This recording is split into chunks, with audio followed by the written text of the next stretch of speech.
My dear students, hello. I welcome you all in our series of lectures on cybersecurity. Today, we are going to learn about security policies, ways to implement security and levels of security. So, let us begin. Just as there are myriad threats to system and network security, there are many security solutions. The solutions run the gamut from improved user education through technology to writing bug-free software.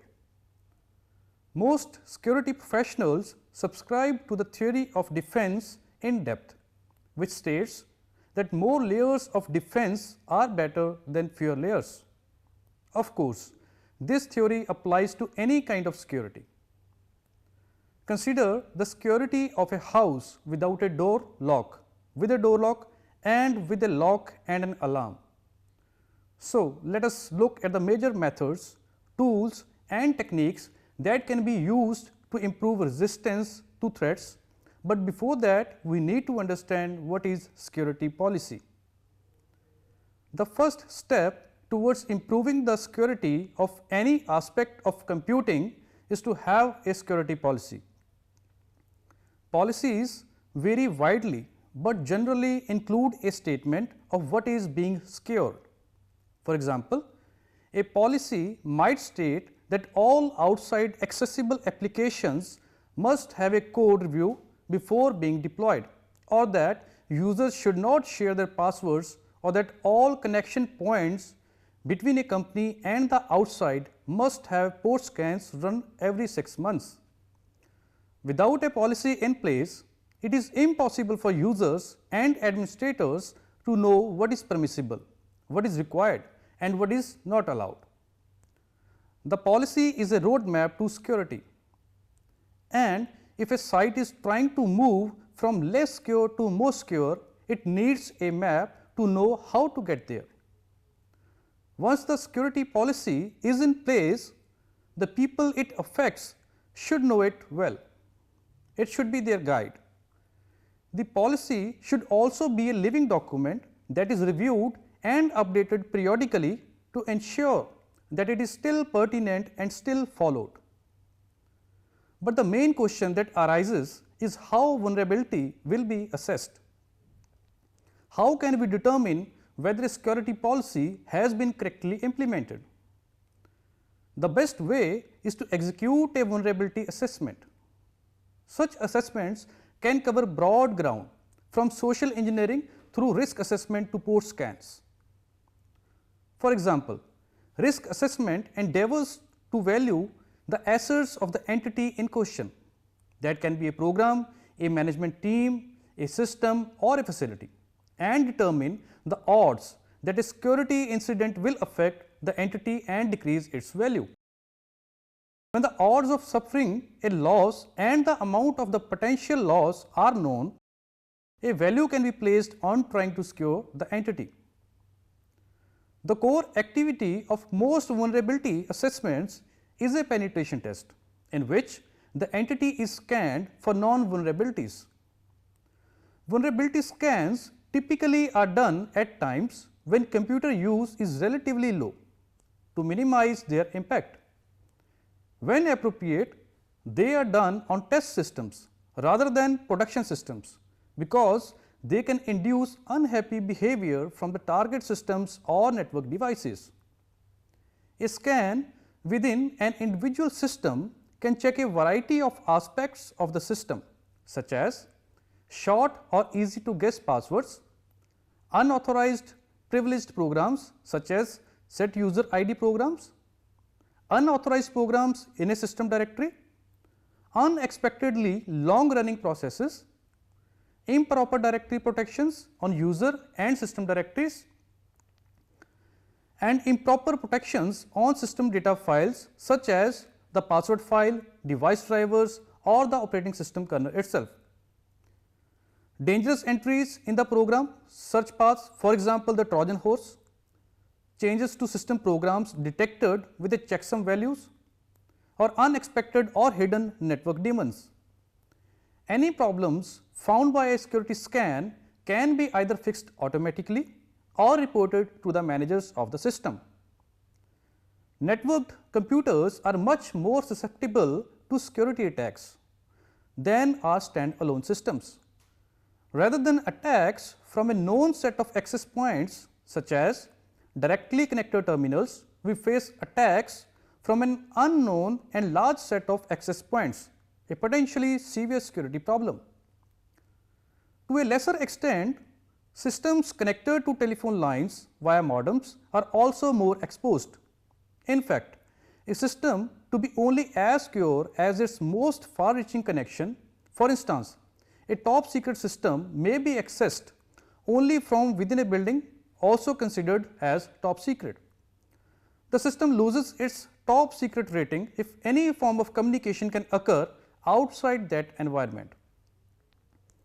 Some government facilities take extreme security precautions. The connectors that plug a terminal into the secure computer are logged in a safe in the office when the terminal is not in use. A person must have proper ID to gain access to the building and her office, must know a physical lock combination and must know authentication information for the computer itself to gain access to the computer, an example of multi-factor authentication. Unfortunately, for system administrators and computer security professionals, it is frequently impossible to lock a machine in a room and disallow all remote access. For instance, the internet network currently connects millions of computers. It is becoming a mission critical, indispensable resource for many individual companies. If you consider the internet a club, then as in any club with millions of members, there are many good members and some bad members. The bad members have many tools they can use to attempt to gain access to the interconnected computers. Vulnerability scans can be applied to networks to address some of the problems with network security.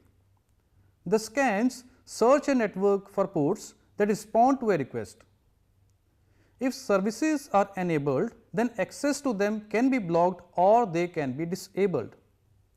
The scans then determine the details of the application listening on that port and try to determine if each has any known vulnerabilities. Testing those vulnerabilities can determine if the system is misconfigured or is lacking needed patches. Finally, though, consider the use of port scanners in the hands of a cracker rather than someone trying to improve security. These tools could help crackers find vulnerabilities to attack. Fortunately, it is possible to detect port scans through anomaly detection. It is a general challenge to security that the same tools can be used for good and for harm. In fact, some people advocate security through obscurity, stating that tools should not be written to test security, so that security holes will be harder to find and exploit. Others believe that this approach to security is not a valid one, pointing out, for example, that crackers could write their own tools. It seems reasonable that security through obscurity be considered one of the layers of security only, so long as it is not the only layer. For example, a company could publish its entire network configuration information, but keeping that information secret makes it harder for the intruders to know what to attack or to determine what might be detected. Even here, though, a company assuming that such information will remain a secret has a false sense of security. Other means of providing security is to detect intrusions. Securing systems and facilities is intimately linked to intrusion detection. Intrusion detection, as its name suggests, strives to detect attempted or successful intrusions into computer systems and to initiate appropriate responses to the intrusions. Intrusion detection encompasses a wide array of techniques that vary on a number of axes. These axes include: first, the time that detection occurs. Detection can occur in real time while the intrusion is occurring or after the fact. The types of inputs examined to detect intrusion activity These may include user shell commands, process system calls, and network packet headers or contents. Some form of intrusion might be detected only by correlating information from several such resources. Second, the range of response capabilities. Simple forms of response include alerting an administrator to the potential intrusion or somehow halting the potentially intrusive activity. For example, killing a process engaged in apparently intrusive activity. In a sophisticated form of response, a system might transparently divert an intruder's activity to a honeypot, a false resource exposed to the attacker. The resource appears real to the attacker and enables the system to monitor and gain information about the attack. These degrees of freedom in the design space for detecting intrusions have yielded a wide range of solutions known as intrusion detection systems IDS and intrusion prevention systems IDPS. Intrusion detection systems raise an alarm when an intrusion is detected, while intrusion prevention systems act as routers passing traffic unless an intrusion is detected, at which point that traffic is blocked. But just what constitutes an intrusion? Defining a suitable specification of intrusion turns out to be quite difficult, and thus automatic IDS and IDPs today typically settle for one of two less ambitious approaches. In the first, called signature based detection, system input or network traffic is examined for specific behavior patterns or signatures known to indicate attacks. The second approach, typically called anomaly detection, attempts through various techniques to detect anomalous behavior within computer systems.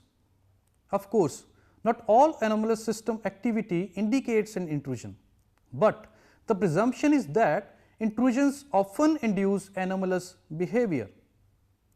An example of anomaly detection is monitoring system calls of a daemon process to detect whether the system call behavior deviates from normal patterns, possibly indicating that a buffer overflow has been exploited in the daemon to corrupt its behavior. Another example is monitoring shell commands to detect anomalous commands for a given user or detecting an anomalous logging time for a user, either of which may indicate that an attacker has succeeded in gaining access to that user's account.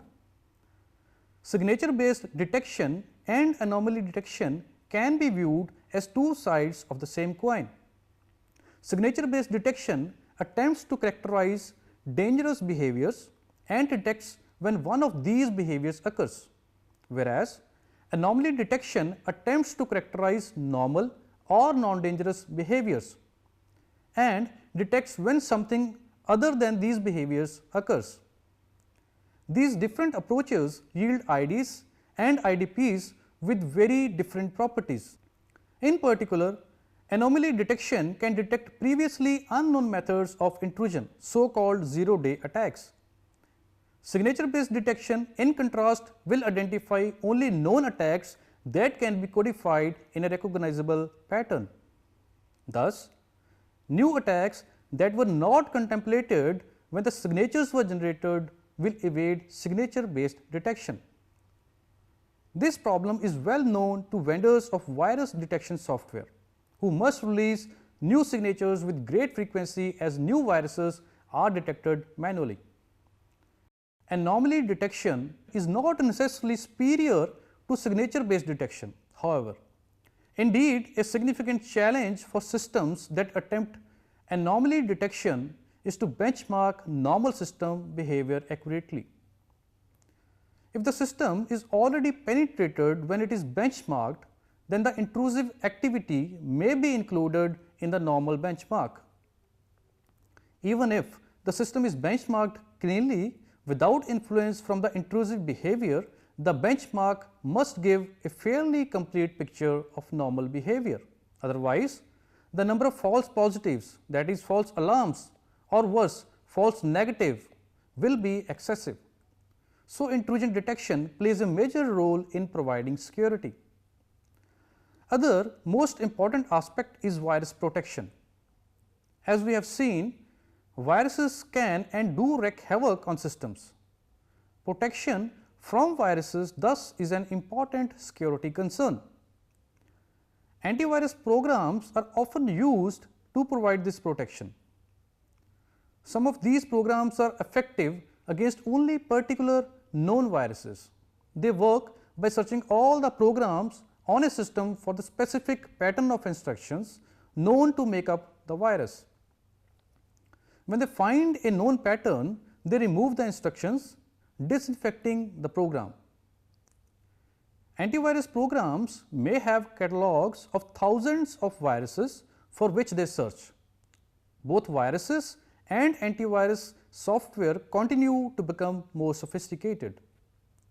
Some viruses modify themselves as they infect other software to avoid the basic pattern match approach of antivirus programs. Antivirus programs in turn now look for families of patterns rather than a single pattern to identify a virus. In fact, some antivirus programs implement a variety of detection algorithms. They can decompress compressed viruses before checking for a signature. Some also look for process anomalies. A process opening an executable file for writing is suspicious, for example, unless it is a compiler. Another popular technique is to run a program in a sandbox, which is a controlled or emulated section of the system.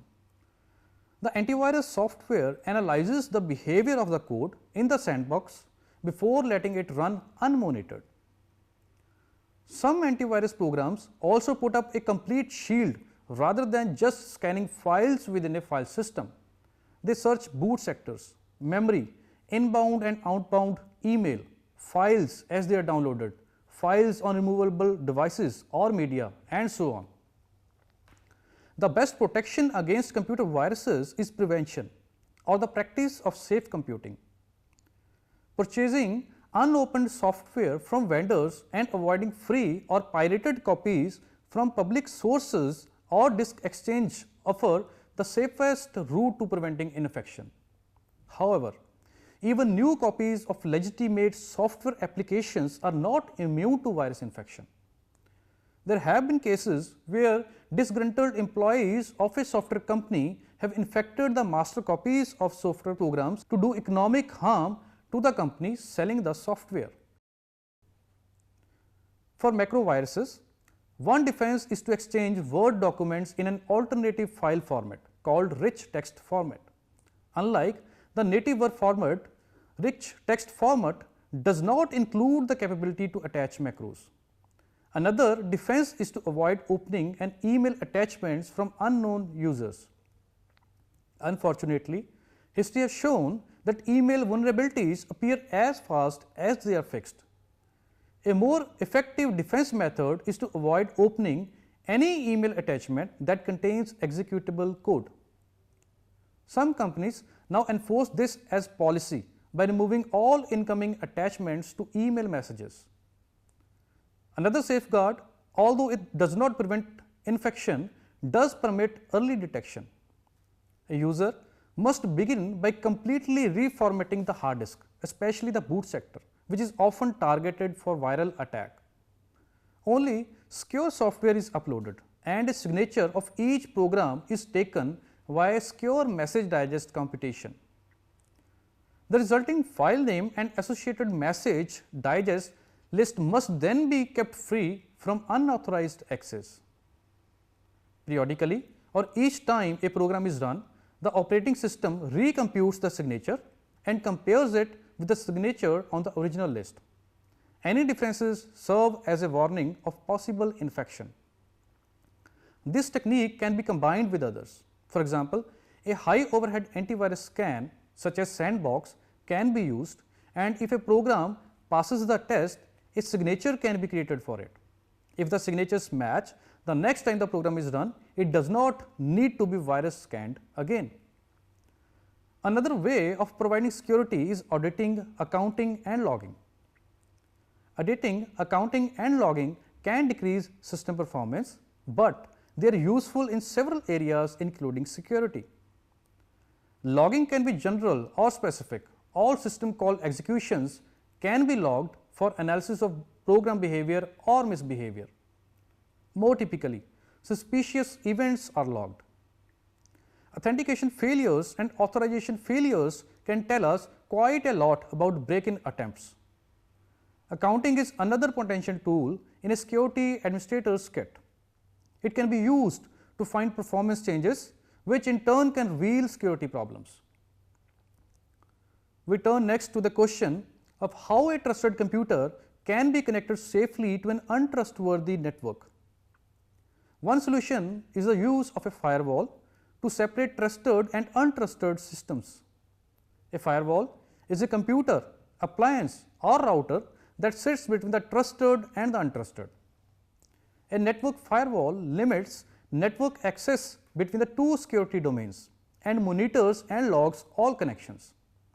It can also limit connections based on source or destination address, source or destination port or direction of the connection. For instance, web servers used HTTP to communicate with web browsers. A firewall therefore may allow only HTTP to pass from all hosts outside the firewall to the web server within the firewall. In fact, a network firewall can separate a network into multiple domains.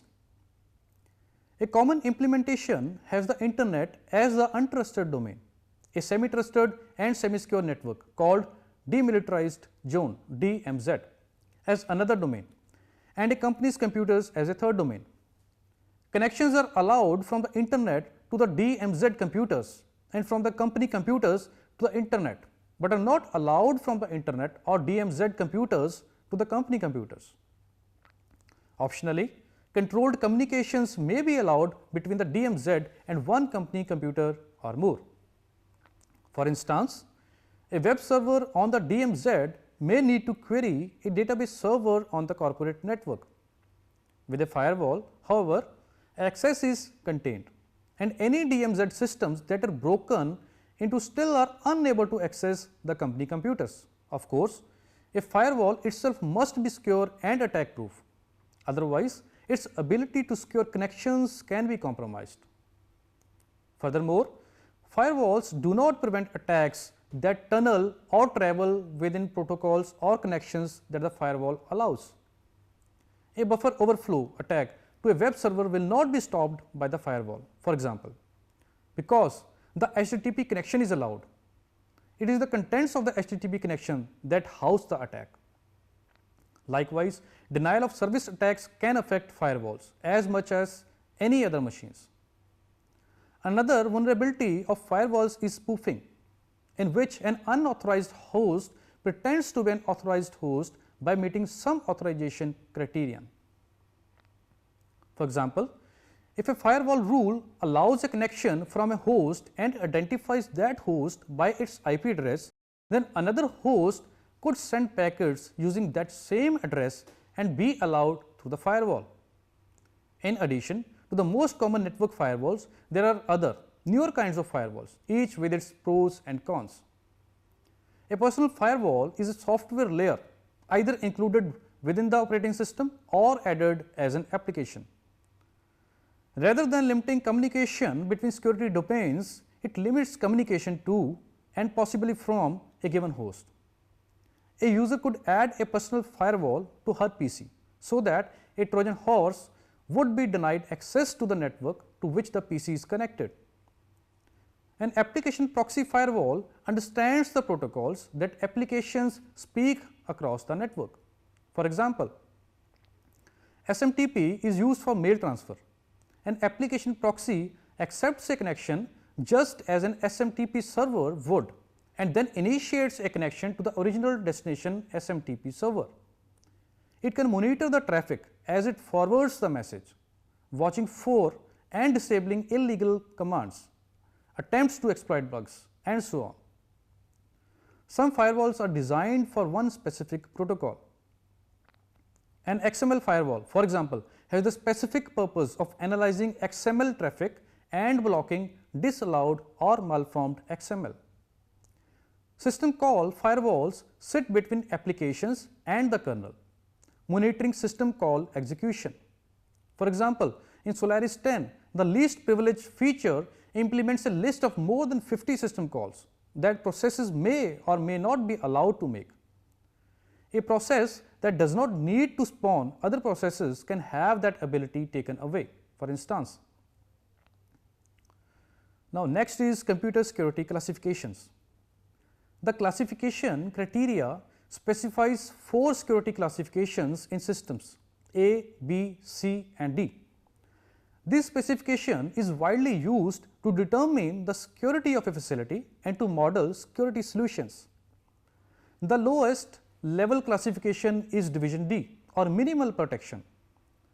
Division D includes only one class and is used for systems that have failed to meet the requirements of any of the other security classes. For instance, MS-DOS and Windows 3.1 are in division D.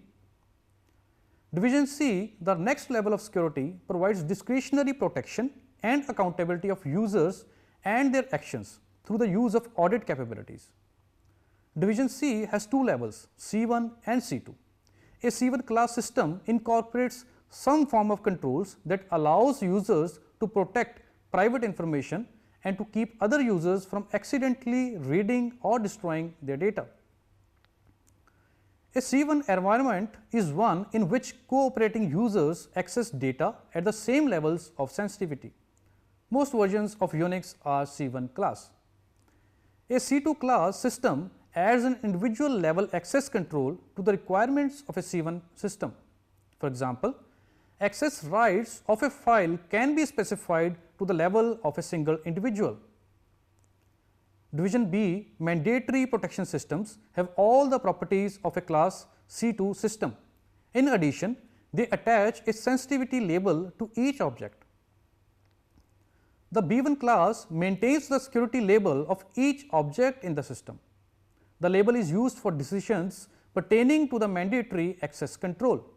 For example, a user at the confidential level could not access a file at the more sensitive secret level. A B2 class system extends the sensitivity labels to each system resource such as storage objects. The highest level classification is division A. Architecturally, a class A1 system is functionally equivalent to a B3 system, but it uses formal design specifications and verification techniques, granting a high degree of assurance. So, with this, classification and today's lecture is over. Concluding today's lecture, we have learned about security policies, the way to implement them and levels of security. I hope you have understood today's lecture. In the next lecture, we will learn about trust models. Till then, goodbye. Have a nice day.